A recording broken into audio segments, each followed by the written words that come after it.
title of this piece is called The Eye Has Not Seen, which is a biblical reference to the eye has not seen, the ear has not heard the wonders of, I guess, heaven and what God has in store for us, for those who believe. So I'm thinking, here's this nice little cabinet, and you're thinking, oh, who knows what's in there? And it has some symbolism. There's little ladybugs that represent the church, and there's actually, I think, 7 of them. I like biblical numbers. So it's a beautiful little cabinet. It's got bees, which are another symbol of the church, and the hive is Mary. So that I use a lot of Catholic religious symbols. But when you open it, I call it the reveal. When you see what's in it is the big deal. Okay, so you open up this cabinet, and you have what eye has not seen, what the ear has not heard, the wonders of the Lord.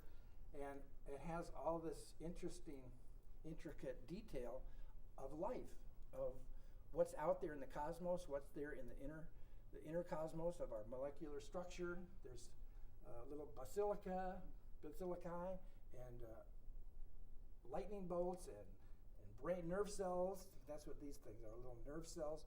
Trees are growing. There's all kinds of seeds at the bottom. There's the bones that are going to rise from the dead. There's planets.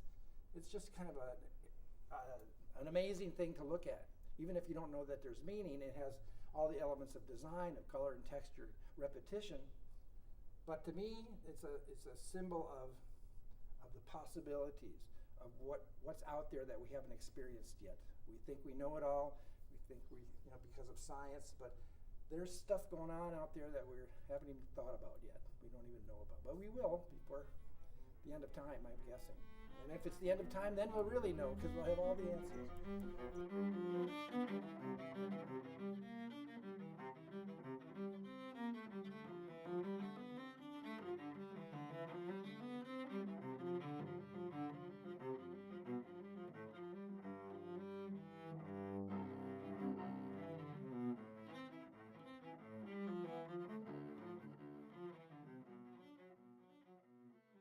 The Jansen art history book piece that incorporated fabric yo-yos, which are these little modules that are usually used for quilting.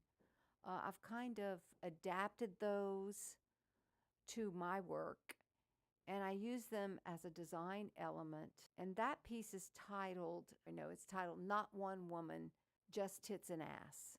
Women were excluded from the art world until the 70s, late 70s, early 80s. I didn't really see women's work until after I graduated and started teaching art at the high school level and started researching my art history that I wanted to teach. And when I found those women, it was just so wonderful, so great.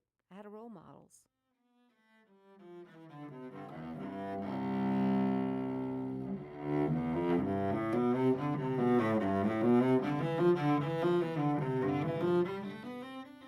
Well, when we talked about this faculty show, we talked about it being a show about these books, these accordion books. And so the theme of books and like sketchbooks and other things. So I thought this summer I had recovered this chair, and I thought it was a nice little situation, and I wanted to create a space where you could read books. So it would be a comfortable space, kind of in the midst of the gallery, but in its own little situation. You add the light, you add the television and the nightstand, and you've got the books here, and you can have a time just to quietly read books. It's a recliner. It actually works. And these books are available. I did a book collection of some of my recent illustrations, self-published, so that you could come and look at the illustrations as they are. And then these are some older books that I made flip books out of and made video pieces based on the flip books.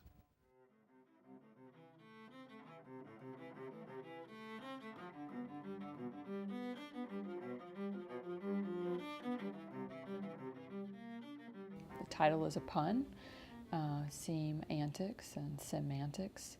And then the inside was me having fun with sewing paper collages and cloth collages and that sort of thing.